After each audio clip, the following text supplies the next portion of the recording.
Welcome, Mr. Kerry. Very good to have you. Welcome to this virtual meeting of world leaders. It is truly wonderful to have you. Could you please tell us about the new ambitions of the United States? Absolutely, and thank you. It's a privilege to be able to be with you. And let me start by thanking Prime Minister Rutte and the government of the Netherlands for hosting this important and timely meeting. I'm really delighted to be here. Also want to thank, if I may, Secretary General Guterres for his tireless leadership on climate change, and of course my friend Ban Ki-moon, who was central as we negotiated the Paris Agreement and brought it into force. And he's been a partner not just on climate, but on many other things and challenges. 3 years ago, scientists gave us a pretty stark warning. They said we have 12 years within which to avoid the worst consequences of climate change. Now we have 9 years left, and I regret that my country has been absent for 3 of those years. In the United States, we spent $265 billion in 1 year for 3 storms, just cleaning up after those storms. Last year, 1 storm, $55 billion. We've reached the point where it is an absolute fact that it's cheaper to invest in preventing damage, or minimizing it at least, than cleaning up. Now, without question, I think everybody understands this, the best adaptation is to treat the crisis as the emergency that it is and do more to hold the Earth's temperature increase to the Paris stated 1.5 degrees. And I think scientists are more and more landing on the 1.5 as a critical figure. A 3.7 to 4.5 increase centigrade, which is exactly the path that we are on now, invites for the most vulnerable and poorest people on Earth fundamentally unlivable conditions. So our urgent reduction of emissions is compelled by public conscience and by common sense. President Biden has made fighting climate change a top priority of his administration. We have a president now, thank God, who leads, tells the truth, and is seized by this issue. And President Biden knows that we have to mobilize in unprecedented ways to meet a challenge that is fast accelerating, and he knows we have limited time to get it under control.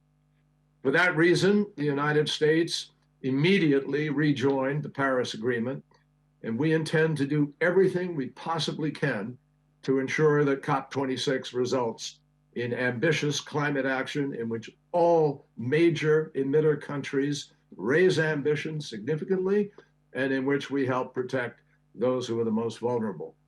We have already launched our work to prepare a new U.S. nationally determined contribution that meets the urgency of the challenge, and we aim to announce our NDC as soon as practicable. The administration also intends to make significant investments in climate action, both domestically and as part of our efforts to build back better from COVID. And internationally, we intend to make good on our climate finance pledge. In the long term, driving towards net zero emissions no later than 2050 and keeping a 1.5 degree limit within reach remain the best policies for climate resilience and adaptation. There is simply no adapting to a 3 or 4 degree world except for the very richest and most privileged. At the same time, we have to also build resilience to protect communities from the impacts of climate change that are already built in to the emissions that are in the atmosphere.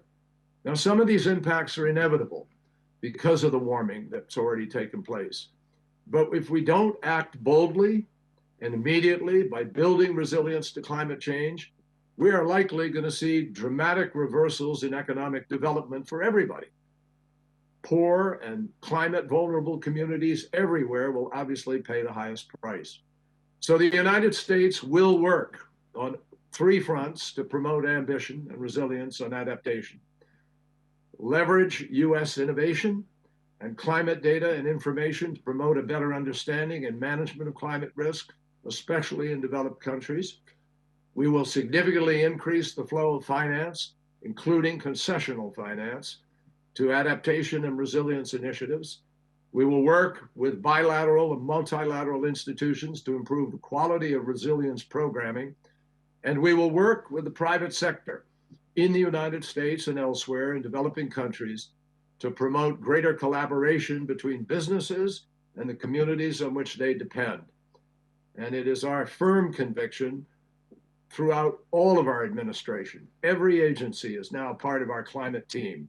And only together are we going to be able to build the resilience to climate change that is critical to save lives and meet our moral obligation to future generations and to those currently living in very difficult circumstances. So we're proud to be back. We come back, I want you to know, with humility for the absence of the last 4 years, and we'll do everything in our power to make up for it. Well, Mr. Kerry, it's wonderful to have you back. Thank you very much. And the world is grateful for the reinstatement of climate ambition from the USA. Thank you very much.